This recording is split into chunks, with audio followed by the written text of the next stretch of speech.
हमारे friends and students, welcome to English Max. आज हम लोग करने चल रहे हैं प्रोवर्ब्स, जो कि हमारे वोकैब वाले सेशन का हिस्सा है। पिछले 2 दिन से आप लोग प्रीपोजिशन पढ़ रहे थे, आज आप लोग प्रोवर्ब्स पढ़ लीजिए।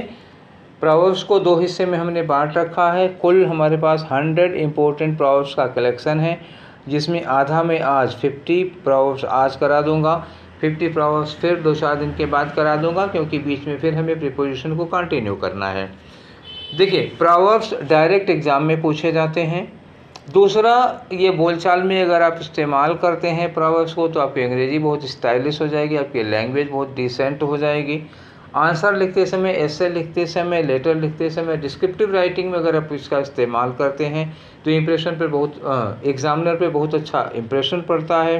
ठीक है, तो ये इसके यूजेज हैं, एग्ज़ाम में बहुत बार पूछा गया है। तो ठीक है, ज़्यादा टाइम ना वेस्ट करते हुए चलते हैं, शुरू करते हैं अपने 50 प्रोवर्ब्स का पहला सेशन। ठीक है, तो चलो स्टार्ट करते हैं। और ये रहा पहला प्रोवर्ब। पहला प्रोवर्ब देखिए, बहुत ही कॉमनली यूज किया जाता है। हर आदमी अपनी ज़िंदगी में, पढ़ा लिखा हो ना हो, हिंदी वाले ये सारे प्रोवर्ब तो पढ़े और अनपढ़े सब लोग यूज करते हैं।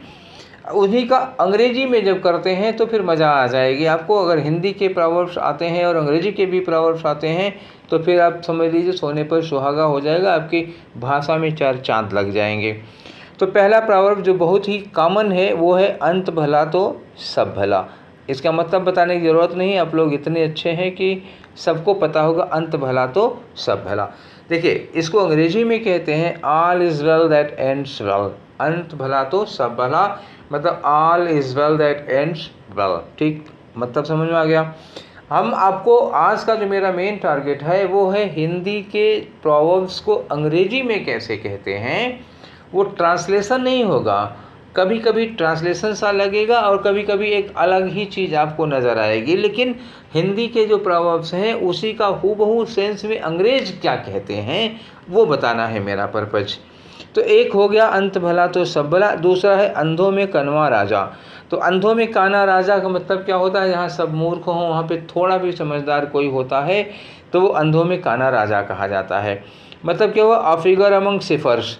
अ फिगर अमंग सिफर्स का मतलब क्या हुआ, ढेर सारे जीरो हैं। सिफर जीरो को कहते हैं, बहुत सारे जीरो हैं, उसी में एक फिगर लगा दिया, जैसे 2 लिख दिया, तो ये क्या हो गया, यही हो गया अ फिगर अमंग सिफर्स। सारे जीरो में एक फिगर है, मतलब अंधों में काना राजा है। ठीक है, तो ऐसे बनते हैं अंग्रेजी के प्रोवर्ब्स। ठीक, अगला आ जाओ, आप भला तो जग भला। हिंदी में कहते हैं ना आप भला तो जग भला, तो उसको अंग्रेजी में क्या कहोगे, इसको अंग्रेजी में कहोगे गुड माइंड गुड फाइंड। क्या कहेंगे, गुड माइंड गुड फाइंड। ये हो गया आप भला तो जग भला। अब ये देखो कितना बढ़िया प्रवर्ब है, आम के आम गुठलियों के दाम। ठीक, आम के आम गुठलियों के दाम। अब इसको अंग्रेजी में क्या कहते हैं, earth's joy and heaven's combined. आहा, क्या बात है। अर्थ जॉय का मतलब क्या, धरती पर आपने आनंद उठाया और आपको मोक्ष भी प्राप्त हो गया। तो आम के आम गुठलियों के दाम। ठीक, ये हो गया। चलिए अब एक काम करते हैं कि अगला वाला है, ऊंची दुकान फीके पकवान। वाह भाई, ये तो आपको पता है ना, हिंदी के एग्जाम में बहुत ज़्यादा पूछा जाता था, ऊंची दुकान फीका पकवान। इसको अंग्रेज 2 तरह से कहते हैं, ग्रेट क्राई लिटिल वूल।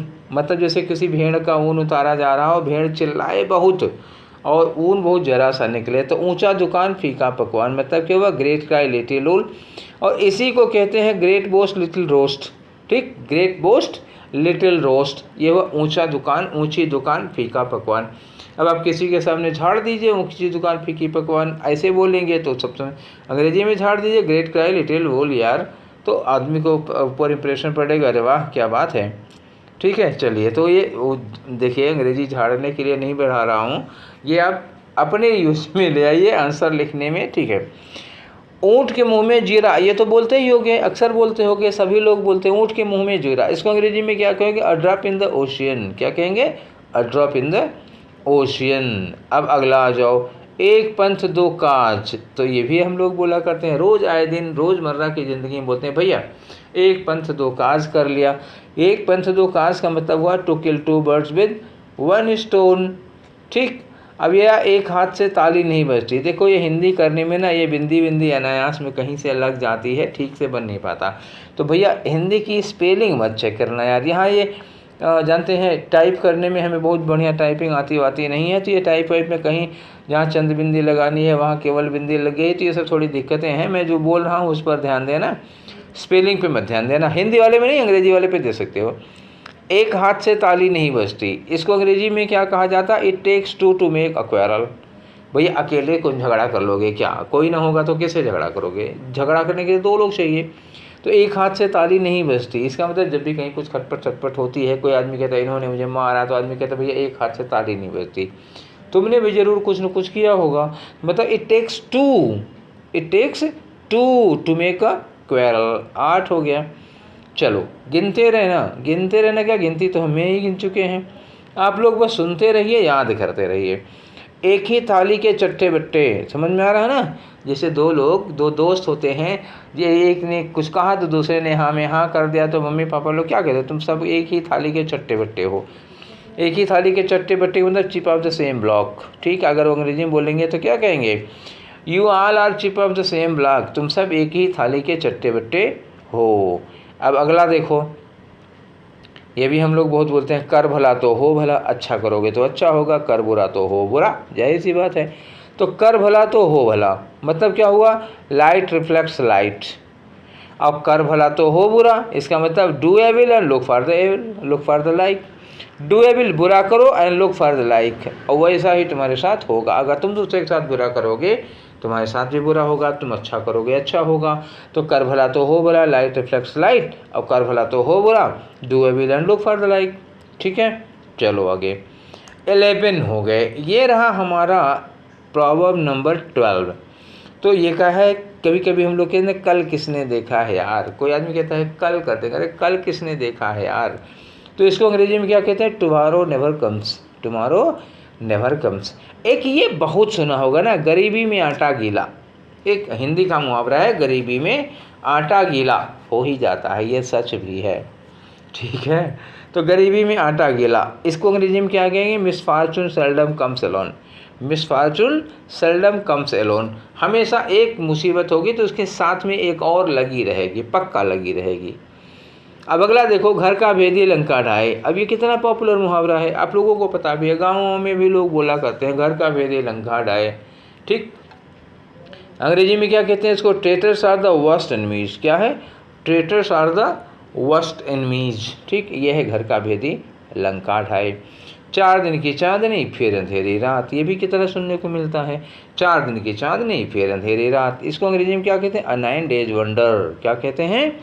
अ 9 डेज वंडर। यह है 4 दिन की चांदनी फिर अंधेरी रात। अब एक देखो, चिराग तले अंधेरा, हिंदी में हम लोग इसको क्या बोलते हैं? दीपक तले अंधेरा, चिराग तले अंधेरा। चिराग दीपक एक ही है भाई, आप कुछ भी बोलो, दीपक बोलो चिराग बोलो, इससे कोई मतलब नहीं। दीपक तले अंधेरा या चिराग तले अंधेरा। इसको अंग्रेजी का जो इसका वर्जन है, अंग्रेजी वर्जन है, वो क्या है? Near the church father from heaven. Near the church, जितना आप चर्च के नज़दीक हैं, और फादर फ्रॉम हेवन, आप स्वर्ग से उतने ही दूर हैं। मतलब चिराग के नीचे ही अंधेरा है, चर्च में ही नरक है। तो ये कहा जा रहा है आप चर्च में रहते हैं और स्वर्ग से दूर है, मतलब आपको स्वर्ग नहीं मिलने वाला है। तो इसी को कहते हैं चिराग तले अंधेरा। तुरंत दान महाकल्याण, कितनी अच्छी बात है भैया, 10 दिन बाद देने से अच्छा तुरंत दान महाकल्याण। इसका मतलब क्या होता है? थोड़ा कम ही दे दो। आज नगद न तेरह उधार, इसको क्या कहते हैं? आज नगद न तेरह उधार। एक ये भी कह सकते हो, आज नगद न 13 उधार, ये भी इसी का है। ठीक, आज नगद न 13 उधार, मतलब he gives thrice, who gives trice, who gives a trice, जो तुरंत दे दे वो समझ लो 3 गुना पेमेंट कर दिया। 9 नगद न 13 उधार, तो he gives thrice, who gives in trice. ठीक, चलो याद रखो, याद रखो, ये बोलने में बहुत मज़ा आएगी, इनका यूज करने में। जैसा बाप वैसा बेटा, जैसा बाप वैसा बेटा, लाइक फादर लाइक सन। ठीक, समझ गए? लाइक फादर लाइक सन, जैसा बाप वैसा बेटा, अच्छा तो अच्छा खराब तो खराब, जैसे को तैसा, क्या होगा? Tit for tat. ये तो सबको पता होगा, जैसे को तैसा मतलब टिट फॉर टैट। अगला जाओ, जैसी करनी वैसी भरनी, एक और कह सकते हो जैसा बोओगे वैसा काटोगे, बात तो वही है ना, जैसी करनी वैसी भरनी, या जैसा बोओगे वैसा काटोगे।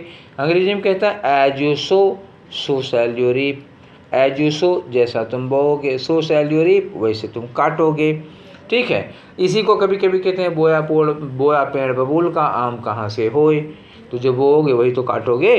तो ये हुआ जैसी करनी वैसी भरनी, as you sow shall you reap, जैसा देश वैसा भेष। बहुत ज़रूरी बात है यार, ये तो मानना ही चाहिए। जहाँ जाओ जिस तरह के लोगों में रहो उन्हीं के जैसे तो होना पड़ेगा ना।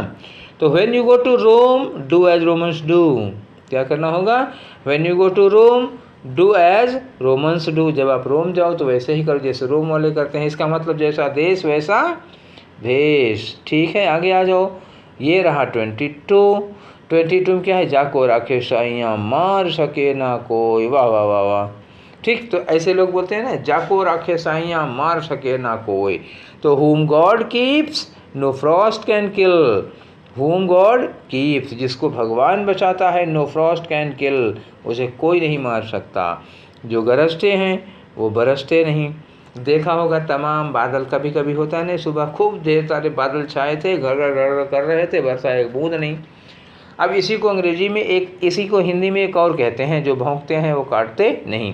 अब मैंने एक ही लिखा है, जो गरजते हैं वो बरसते नहीं, या इसको कह सकते हो जो भौंकते हैं वो काटते नहीं।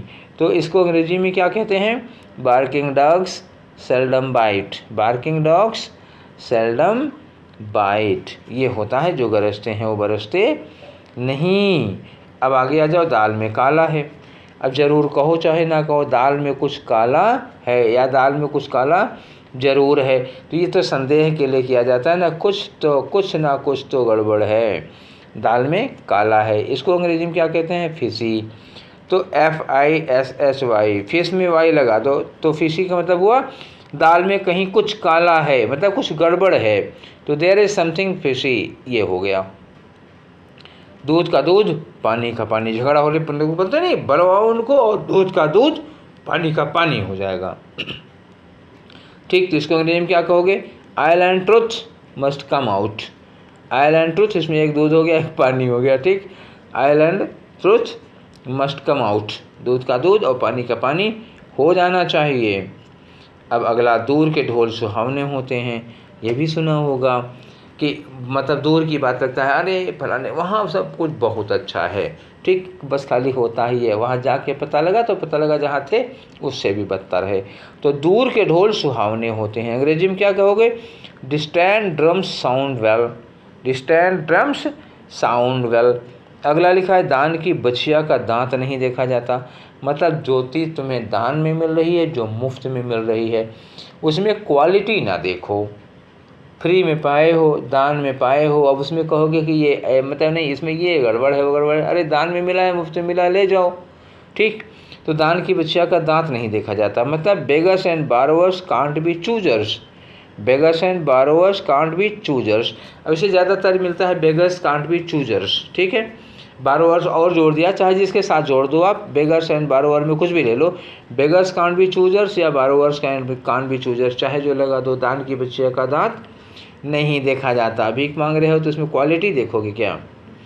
अब धन को धन कमाता है, भैया धन धन से कमाया जाता है, जाहिर सी बात है, एकदम सीधी बात, तुम्हारे पास धन होगा तो कमा लोगे और धन नहीं होगा तो और धन नहीं कमा पाओगे, मतलब मनी बिगट्स मनी, धन धन से कमाया जाता है, मनी बिगट्स मनी। और एक ये देखो, न घर का न घाट का, वाह वाह, ये तो भैया बहुत पॉपुलर है, मतलब इतना पॉपुलर, हर आदमी कहता है धोबी का कुत्ता, न घर का न घाट का, मतलब नाइदर फिश नर फाउल, नाइदर फिश नर फाउल। ठीक है, ये हो गया न घर का न घाट का। अब एक देखो, गाँवों में ये कहावत बहुत है भाई, न नौमन तेल होगा न राधा नाचेगी, न नौमन तेल होगा और न राधा नाचेगी, मतलब किसी काम को होने के लिए एक सिचुएशन लगी होती है, एक कंडीशन लगी होती है, और कंडीशन इतनी हार्ड होती है कि ना वो कंडीशन पूरी होगी और ना ही वो काम होगा, मतलब न नौमन तेल होगा न राधा नाचेगी। मतलब इफ़ द स्काई फॉल्स, अगर आसमान गिरेगा तो we shall gather larks, if the sky falls we shall gather larks, आसमान गिरेगा तो हम लार्क्स इकट्ठा करेंगे, मतलब न नौमन तेल होगा न राधा नाचेगी। शर्त ही असंभव है। तो जब जो कंडीशन है उसको आप इम्पॉसिबल लगा देते हैं तो तब कहा जाता है कि न नौ मन तेल होगा न राधा नाचेगी। ठीक है, अगला वाला क्या है? अगला है 9 नगद न 13 उधार। A bird in hand is worth 2 in Bush. A bird in hand मतलब आपके हाथ में एक बर्ड है तो जो झाड़ी पे 2 चिड़िया बैठी हैं उससे अच्छा है। जो आपके हाथ में है वो ज़्यादा है, जो आपके हाथ से दूर है वो कम है। ठीक, ये मान के चलो। तो 9 नगद न 13 उधार। ठीक, अब नाच न आवे आंगन टेढ़ा, ये तो बहुत सुना होगा। आपको काम करते नहीं बन रहा, जैसे आप रोटी बना रहे हैं, अब रोटी बनाने का शऊर नहीं, बेलन की गलती निकालेंगे कि बेलन टेढ़ा है। अब भैया ये तो फालतू की बात हो गई ना। नाच न आवे आंगन टेढ़ा, आपको नाचना नहीं आता तो कहेंगे नहीं आंगन टेढ़ा है, हम तो ठीक नाच रहे हैं। तो उसी को कहते हैं a bad workman quarrels with tools. जब उसको काम करना नहीं आता तो हथियार से ही लड़ता रहता है। A bad workman quarrels with tools मतलब नाच न जाने आंगन टेढ़ा। नेकी कर दरिया में डाल मतलब किसी की भलाई करो, भूल जाओ वहीं, उम्मीद मत करो कि ये भी हमारी भलाई करेगा, ये सब नहीं। नेकी कर दरिया में डाल। Do good and cast into river. Do good and cast into river. ठीक, आगे बढ़ो। 33 हो गई। ये रहा आपका 34। पानी में रह के मगर से बैर। कौन इतना बेवकूफ़ है जो करेगा? पानी में रहकर मगर से बैर मतलब क्या हुआ? पानी में आप रह रहे हो तो मगरमच्छ से दुश्मनी नहीं करनी चाहिए। अब इसकी अंग्रेजी में क्या होगा? टू लिव इन रोम। अभी आप तो सुनेंगे तो कहेंगे लो ऐसा क्यों? टू लिव इन रोम, अगर रोम में रह रहे हो, स्ट्राइव विद द पोप, तो पोप से तो संघर्ष बिल्कुल मत करना, पोप से झगड़ा ही मत करना। मतलब यहाँ इन्होंने मगर की जगह पे किसको रख दिया? पोप को। तो पानी में रह के मगर से बैर नहीं करना चाहिए, मतलब to live in Rome and strive with Pope. अब रोम में रहोगे और पोप से लड़ाई, तो यही हो गया पानी में रह के मगर से बैर। 5 उंगलियां घी में, वाह वाह वाह वाह। 5 उंगलियां घी में मतलब जब आदमी को हर जगह हर तरफ से लाभ ही लाभ हो, हर तरफ से लाभ ही लाभ हो, तो कहते हैं your bread is buttered on both side. तो रोटी में घी एक तरफ से लगाया जाता है ना, अगर किसी की रोटी में दोनों तरफ से घी लगा हो तो कहा जाता है 5 उंगलियां घी में। Your bread is buttered on both sides. Clear? ठीक है, आगे आ जाओ। ये रहा 36। प्राण बचे लाखों पाए। हम लोग क्या कहते हैं? जान बचे और लाखों पाए, लौट के बुद्धू घर को आए, यही बोलते हैं ना। तो लौट के बुद्धू घर को आए यहाँ नहीं लिखा है, और प्राण की जान की जगह क्या लिखा है? प्राण जान बची और लाखों पाए। तो इसका मतलब है life is better than bags of gold. ठीक, एक तरफ आपको कई बैग्स भर के गोल्ड मिल जाए और एक तरफ आपकी जान हो, तो आदमी क्या करेगा? जान बचाना चाहेगा ना। तो life is better than bags of gold, जान बची तो लाखों पाए। अच्छा, श्री गणेश अच्छा तो आधा काम पक्का। मतलब क्या हुआ? अगर किसी काम की शुरुआत अच्छी होती है तो इसका मतलब क्या हुआ कि वो काम आधा समझो कंप्लीट ही हो गया। जिस काम की शुरुआत बहुत बढ़िया हो गई उसकी फिनिश भी बहुत अच्छी हो जाती है। 90% तो यही होता है। तो श्री गणेश अच्छा तो आधा काम हो गया, मतलब पूरा काम पक्का हो गया। तो इसका मतलब well begin is half done. Well begin is half done. Well begin का मतलब क्या हुआ? जिसकी शुरुआत अच्छी हो गई तो मान लो हाफ डन। तो ये होता है well begin is half done. Clear? अब आ जाओ 38 पर। 38 में क्या है भैया? देखो यहाँ कह रहे हैं बड़े मियाँ सो बड़े मियाँ और छोटे मियाँ सुबहान अल्लाह। मतलब तब हम कहते हैं ना बड़े मियाँ तो बड़े मियाँ, छोटे मियाँ सुबहान अल्लाह। मतलब जो छोटा है वो और आगे है, बड़े वाले से भी आगे है। तो इसको अंग्रेजी में क्या कहोगे? The younger is even worse then the Elder. The younger is even worse then the Elder. तो अब छोटा वाला क्या है? उससे भी ज़्यादा शैतान है। किससे? एल्डर वाले से। तो बड़े मियाँ तो बड़े मियाँ, छोटे मियाँ सुबहान अल्लाह। बहती गंगा में हाथ धोना। बहती गंगा में हाथ धोने का मतलब कुछ चल रहा है उसी में अपना भी काम निकाल लेना। तो make hay while the sun shines. Hay मतलब क्या होता है जानते हो? ये भूसा तैयार करना होता है। तो कहते हैं मड़ाई करना। जैसे मेक हे मतलब मड़ाई करना, जब खूब धूप खिली हो तो मड़ाई कर लो। मतलब बहती गंगा में हाथ धोना, जैसा माहौल चल रहा हो उसी में अपना काम कर लेना। ठीक, तो बहती गंगा में हाथ धोने का ये हो गया make hay while the sun shines. आगे बढ़ जाओ 40। अब रह गए 10।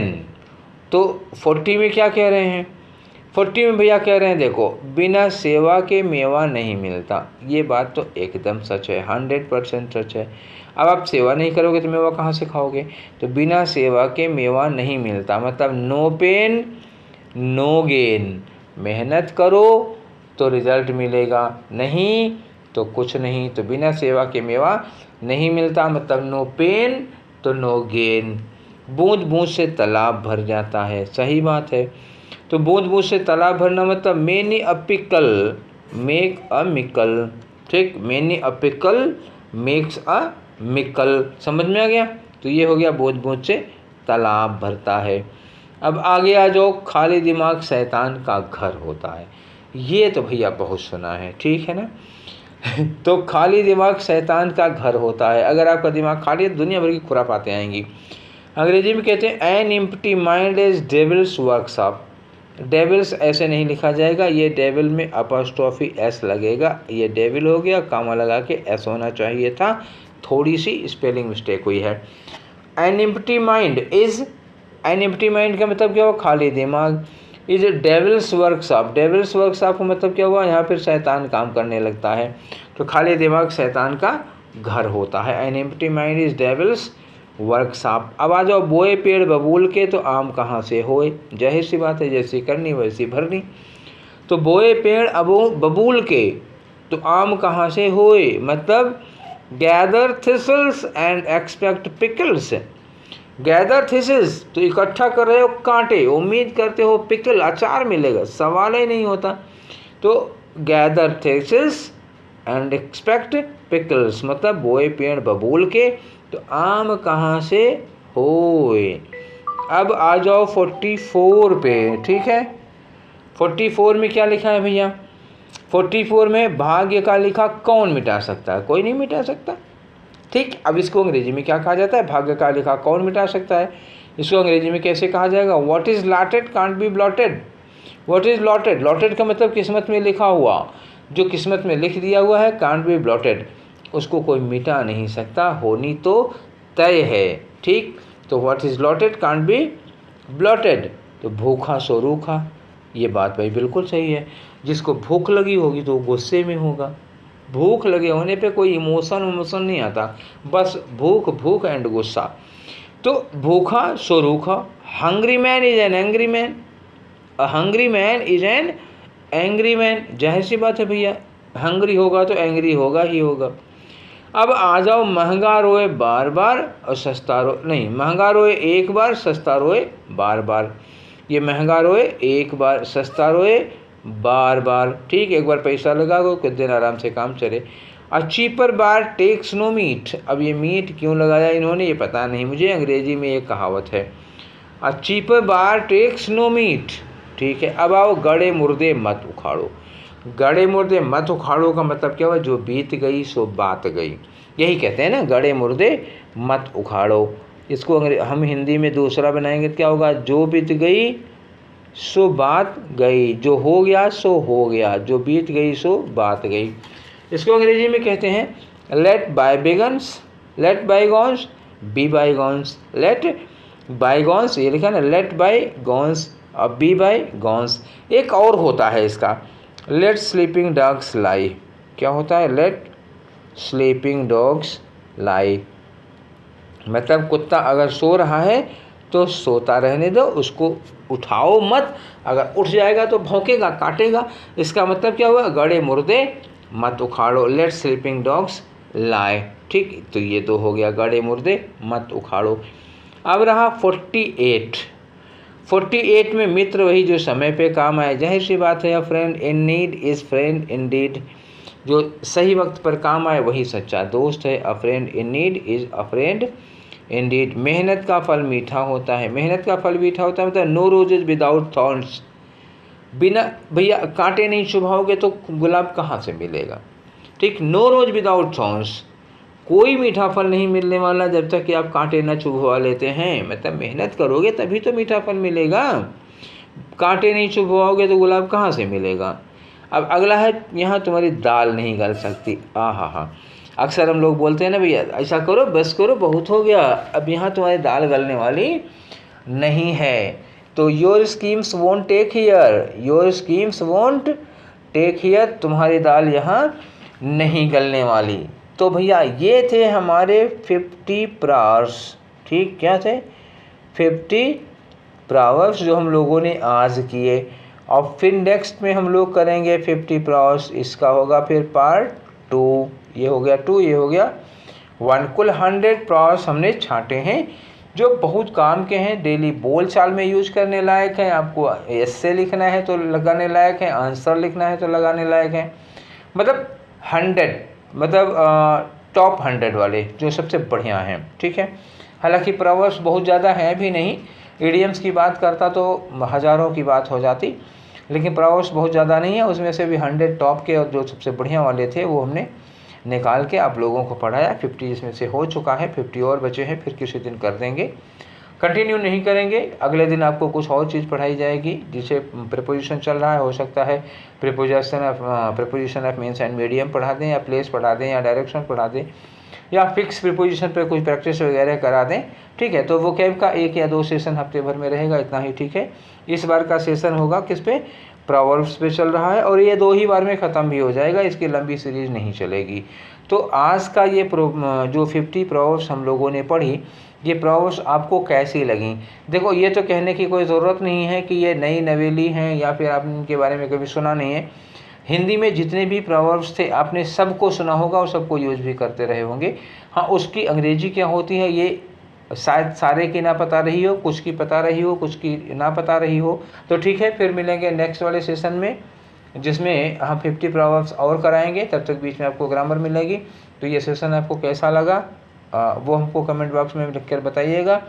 ठीक है, तो मिलते हैं अगली बार। Till then take care, thank you.